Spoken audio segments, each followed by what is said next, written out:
Boa noite, estou de volta para retomar 3 temas. Reação internacional à eleição de Javier Milei, candidato da extrema-direita a presidente da Argentina. Ontem, sobre o Dia da Bandeira do Brasil, 19 de novembro. E daqui a pouco, a última matéria do dia sobre o Dia da Consciência Negra. Pois vamos lá aos fatos. Retornamos.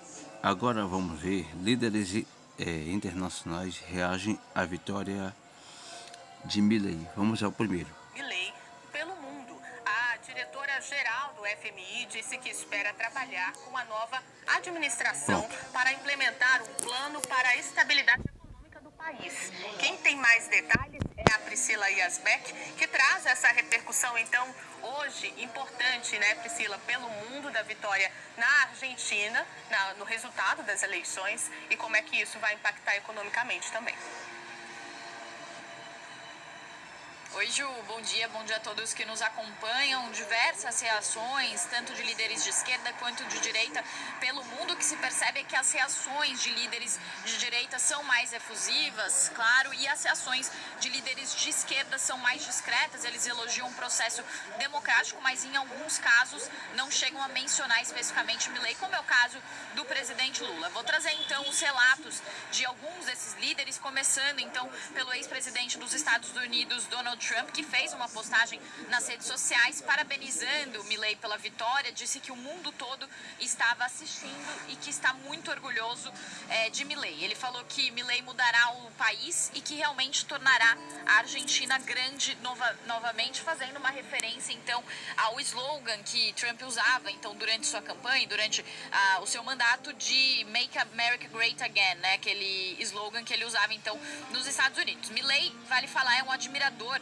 de Trump e muitos analistas dizem que Milei seguiu a cartilha de Donald Trump para se eleger, fazendo um discurso em prol, um discurso ultraliberal, um discurso de direita e também antissistema. Também nos Estados Unidos, o secretário de Estado americano, Antony Blinken, parabenizou Milei e disse que espera continuar a cooperação bilateral baseada em valores e interesses partilhados. Agora, falando sobre o FMI, o Fundo Monetário Internacional, Kristalina Georgieva, que é diretora-geral do FMI, como você disse, Ju, parabenizou Milei e disse: espero trabalhar em estreita colaboração com Milei e seu governo no próximo período para desenvolver e implementar um plano sólido para assegurar a estabilidade macroeconômica e fortalecer o crescimento inclusivo para todos. Lembrando que a Argentina tem uma dívida de mais de 40 bilhões de dólares com o Fundo Monetário Internacional e há uma discussão profunda sobre como fazer o pagamento dessa dívida, como essa dívida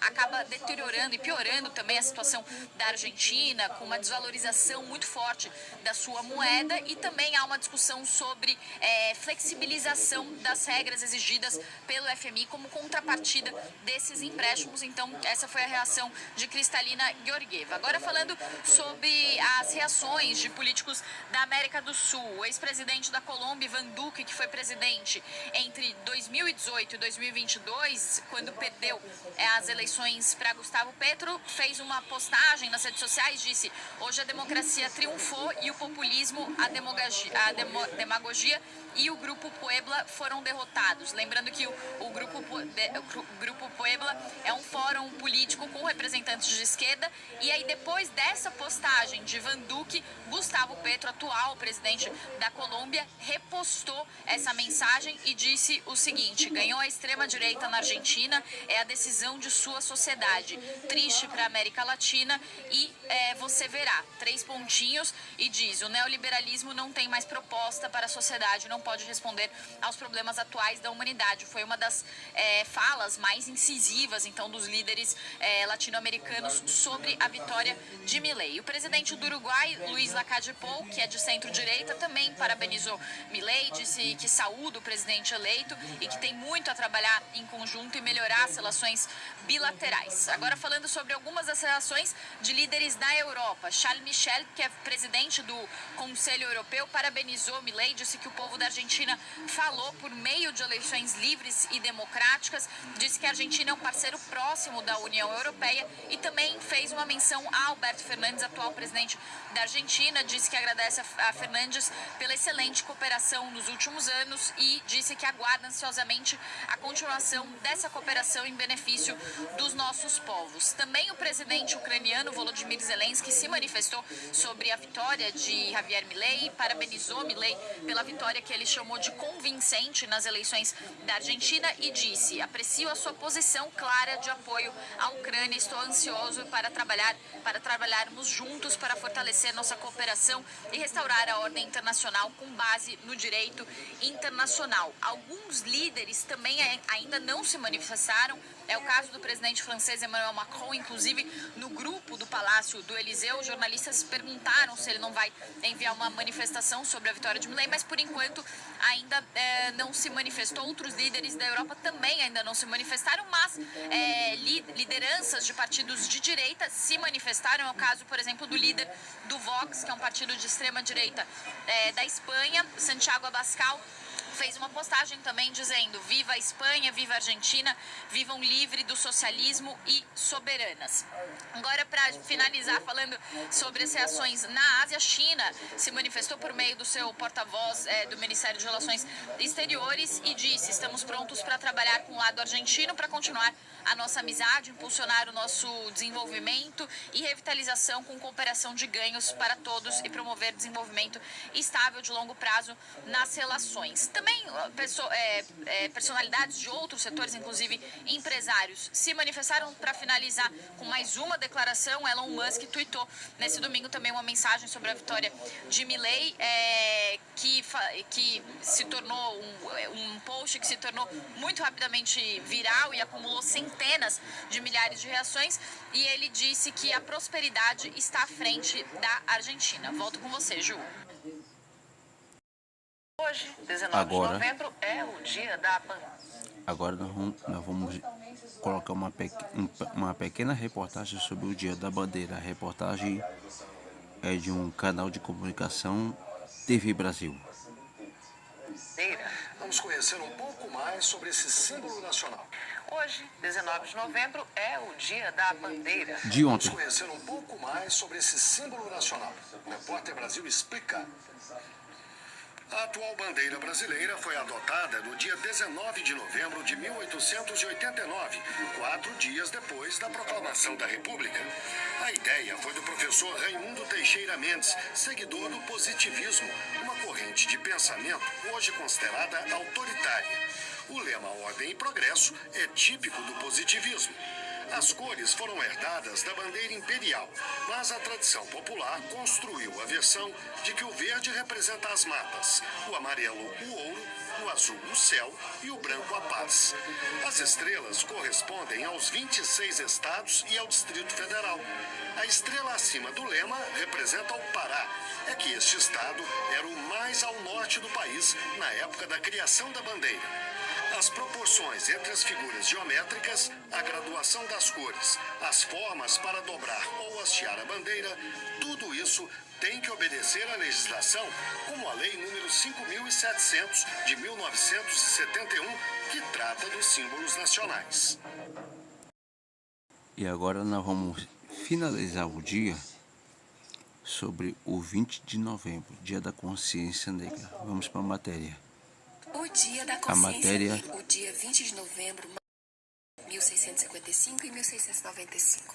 Um escravo que foi líder do Quilombo dos Palmares e que morreu defendendo sua comunidade. O local simbolizou a luta dos negros por seus direitos contra a escravidão. A Lei 2519 de 2011 instituiu oficialmente o Dia Nacional de Zumbi e da Consciência Negra.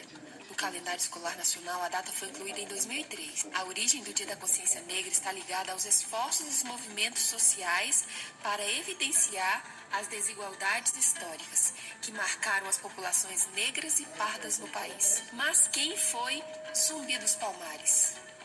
Os quilombos eram agrupamentos populacionais formados por escravos foragidos de fazendas coloniais.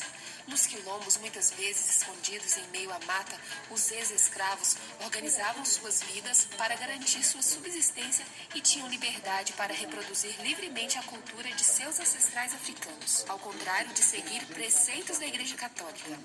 Em 1600, escravos que haviam fugido dos engenhos de açúcar de Pernambuco fundaram na Serra da Barriga, em Alagoas, o Quilombo dos Palmares.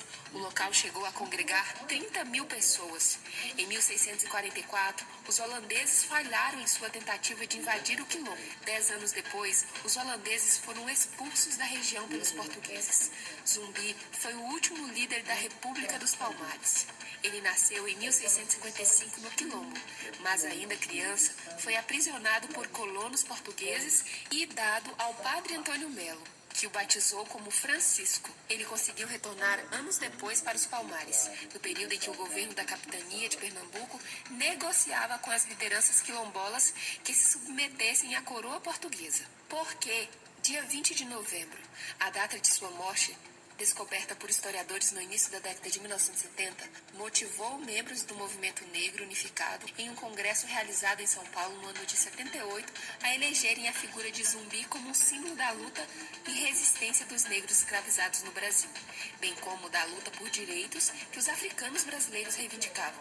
Com isso, 20 de novembro tornou-se a data para celebrar e relembrar a luta dos negros contra a opressão no Brasil. Por essa razão, o 13 de maio, data em que a abolição da escravatura aconteceu, foi deixado de escanteio. O 13 de maio representa uma falsa liberdade, uma vez que após a Lei Áurea, os negros foram entregues à própria sorte e ficaram sem nenhum tipo de assistência do poder público. O que o Dia da Consciência Negra representa? Além das questões que envolvem Zumbi e o Quilombo dos Palmares, o Dia da Consciência Negra é uma data significativa, pois traz à luz questões importantes, como o racismo e a desigualdade da sociedade brasileira. É uma data que relembra a luta dos africanos escravizados no passado e que reforça a importância da realização de novas lutas para tornar a nossa sociedade mais justa. O Dia da Consciência Negra é importante para relembrarmos que a nossa sociedade foi construída por meio da escravidão. Por mais que melhorias e mudanças tenham acontecido, a falta de oportunidade para a população negra, o racismo presente nos detalhes do cotidiano, as tentativas de apagamento da cultura africana evidenciam que ainda temos um longo caminho a ser trilhado. É disso que se trata a consciência negra. Em inúmeras pesquisas no Brasil, o racismo é um problema. Veja esse levantamento realizado após as eleições de 2018. 4% dos políticos eleitos para o Legislativo autodeclaram-se negros. A pesquisa indicou que entre deputados distritais, estaduais, federais e senadores, somente 65 dos 1.626 eleitos declaram-se negros. Outros dados apontam que 56% da população autodeclara-se negra, pretos ou pardos. Mas entre os mais ricos, os negros representam somente 17,8%. Em contrapartida, os negros representam 75% dos mais pobres, além de corresponder à maioria dos presos no Brasil, 65%.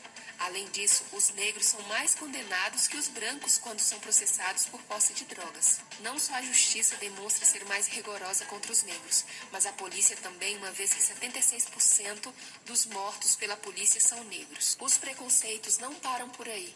O racismo foi tão impregnado na cultura brasileira que até o vocabulário se manifesta. Expressões como da cor do pecado, denegrir, mulato, cabelo ruim, são utilizadas e denotam claramente o racismo. Seja consciente, não seja racista. Esse é o canal Entrando na História. Se você gostou do vídeo, deixa aqui o seu like, claro, comente, compartilhe.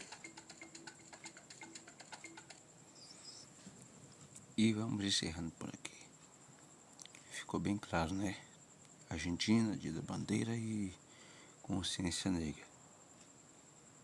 Boa noite, até a próxima.